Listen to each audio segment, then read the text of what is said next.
name is Karen Roth. I am the Society Treasurer for SWE. On the side, I work for the Air Force Research Lab as a government civilian. I'm the Chief Engineer for the Information Directorate of AFRL at Rome Research Site in Rome, New York.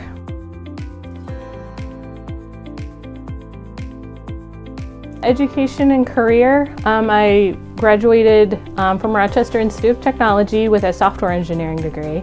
So I started life really committed to being a computer programmer and then found engineering as a way of life. I graduated from there. I started out as a government civilian and then along the way I also got a master's in systems engineering from Cornell online. And then I decided that I hadn't learned enough stuff and I wanted to learn something totally different, so I went back and got my MBA, also online part-time, from Indiana University.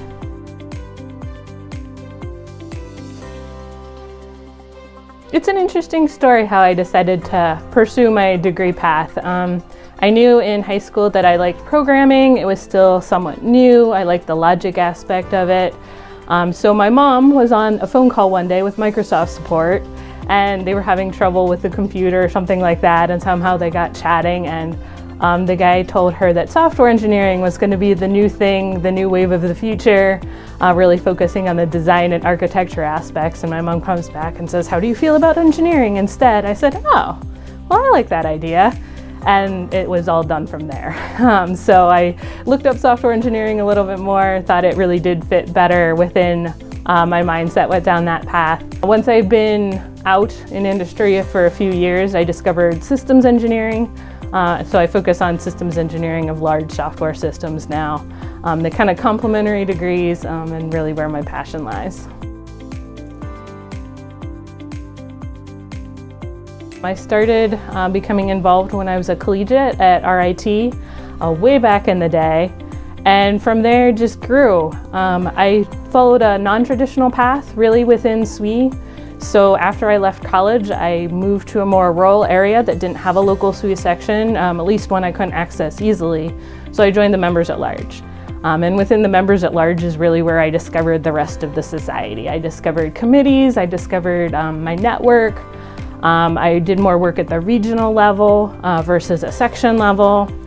I moved along and started getting more involved in committees and had a lot of great mentors along the way that just helped me position right things and understood where my skill sets were and suggested positions that would fit those skill sets and would enable me to move forward as well.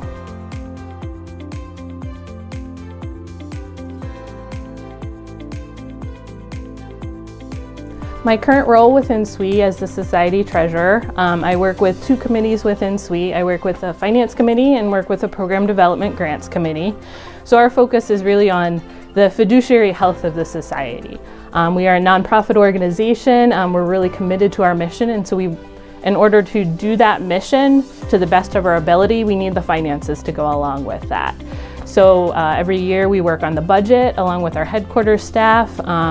We do evaluations, we help sections with their financial health, making sure that they're doing all of their IRS commitments and they can continue to act as a nonprofit status, a little bit of everything. And then in general, just serving on the board of directors means I have a strategic piece in working with the society, working with the Senate, doing strategic planning and making sure that we're budgeted correctly for that strategic plan in order to move forward.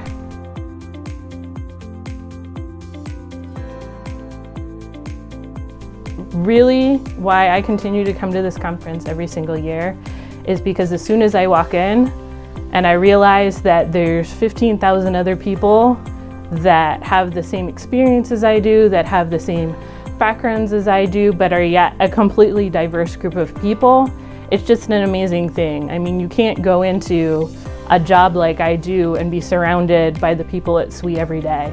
And so it's a huge bolster to work with this organization in terms of helping to promote other women coming into other engineering, and then just coming into conference every year and being surrounded by 12 to 15,000 other women doing the same thing and having the same passion that I do.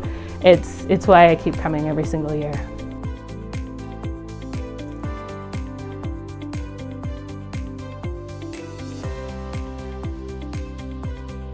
Be open. ask lots of questions. I certainly never thought I would be the society treasurer one day.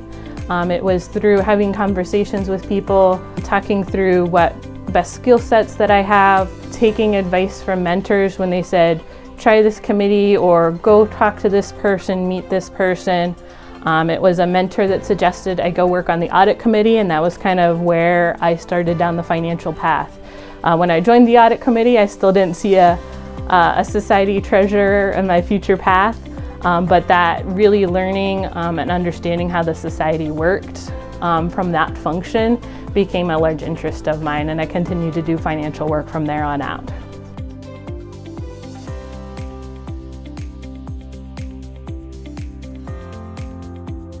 The best advice that I can give for women engineers that want to be leaders in their career is to be your authentic self. There's times where I've been stressed at work, there's times where I've been anxious at work, and it was all times where I felt like I was having to change myself to fit into the job environment.